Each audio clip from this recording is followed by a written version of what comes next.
This image is the land use plan for the new community. The pale yellows and oranges show areas of residential land use.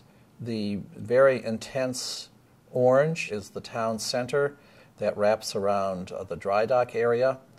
The pinkish area to the right is basically office and R&D uses.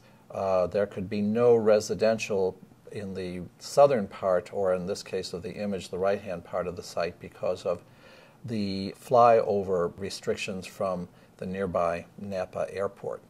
And again, as the river is flowing from left to right along the bottom of this image. And this image shows primary streets that run through the community and connect it back to the existing road system beyond the property, and this image shows the trace of those primary roads.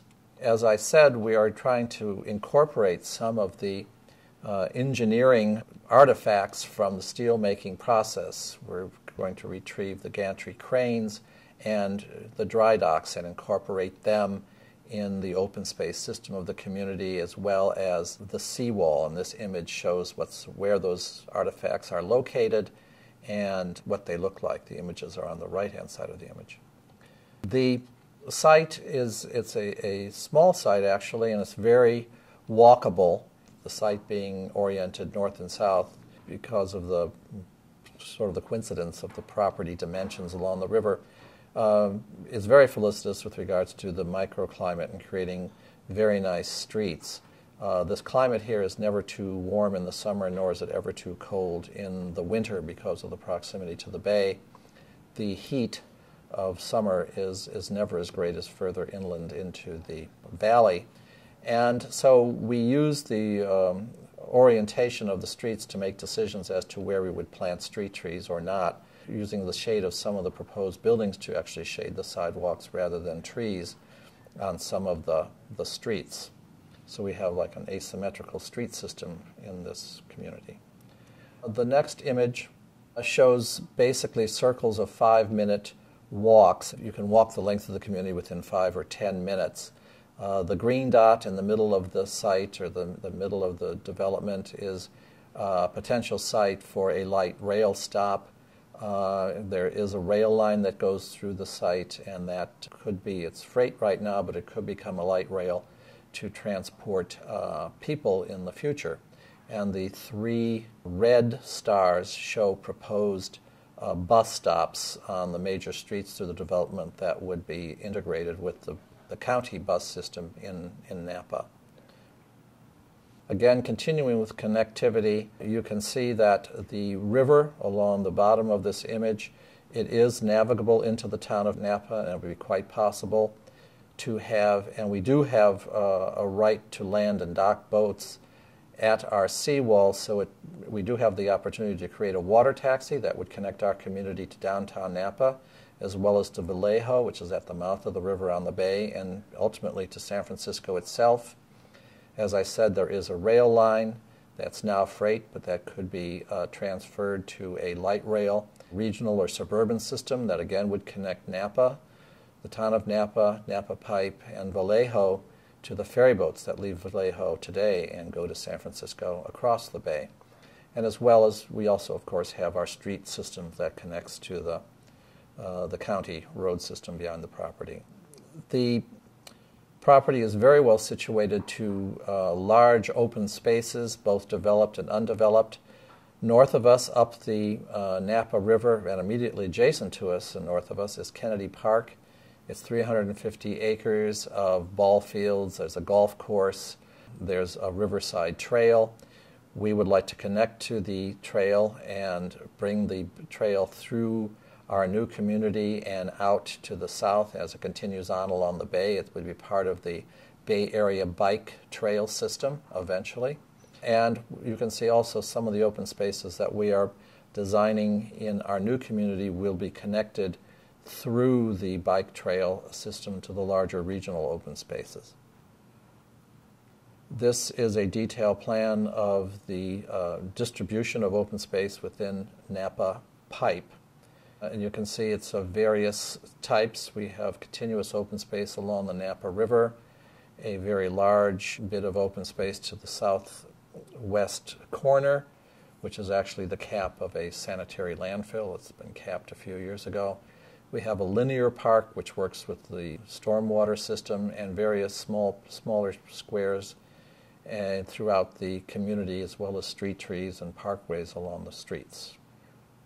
When we looked at open spaces in Napa Pipe, we wanted to compare their scale to what was happening in the open spaces in the city of Napa itself. So we looked at Fuller Park, which is near downtown Napa, and used it to compare the open spaces that we were putting into Napa Pipe to give us a sense of scale of what we were doing versus what was right up river in the town itself. We have various sorts of open spaces, as I said, throughout the community. We have very large parks, which would be connected to the regional bike trail system. These parks, larger parks, also work with our stormwater mitigation program. We have smaller, more urbane parks that we're calling greens. These spaces are probably more passive in nature and are primarily more contemplative open spaces.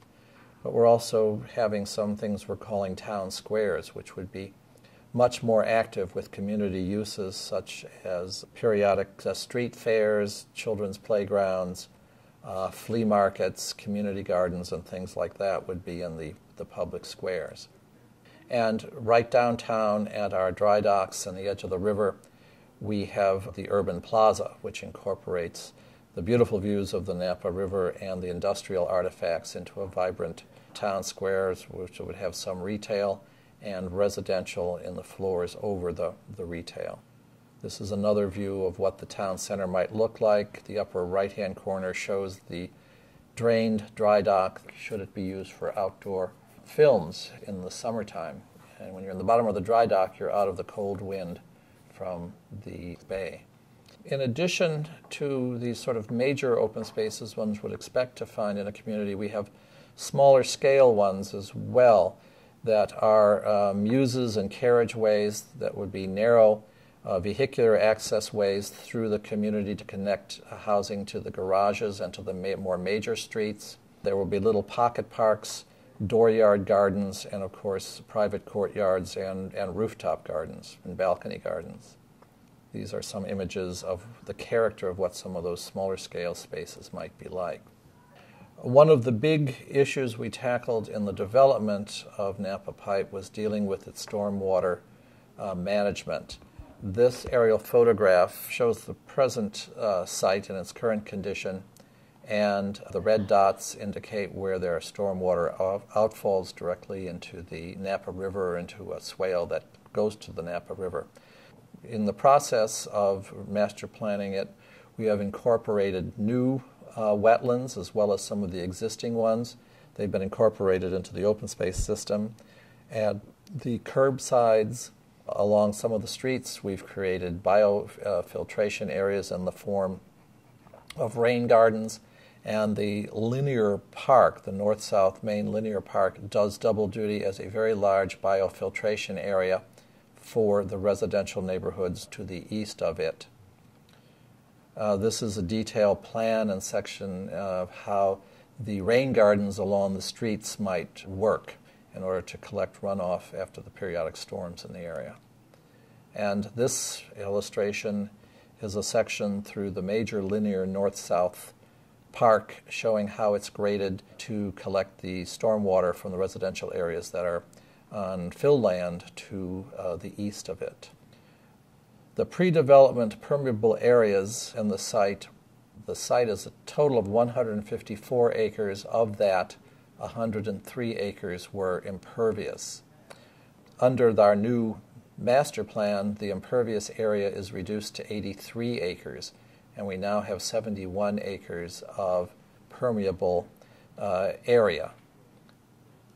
The site is in the floodplain, and so there will need to be fill brought to the site. The fill program basically averages between 4 and 6 feet of fill brought across the site, except for those areas where we are going to be using are open spaces and parks, which are part of the groundwater and are part of the stormwater management systems. They will be lower and will not require the fill. This is two sections through the site. The top one, again, is a section through the linear open space that runs north-south through the property. You can see it also shows where the rail line is going. That's adjacent to that open space. And the bottom section elevation shows the town center at one of the dry docks. And the red line basically is showing the present grade elevation, and everything above that is a demonstration of how the fill program will work. So in conclusion, Napa Pipe is a new community that is a place for people both to live and work, but one that transforms an industrial landscape and makes it more ecologically sensitive and a richer habitat for both people and the native wildlife and ecology of the Napa River Basin.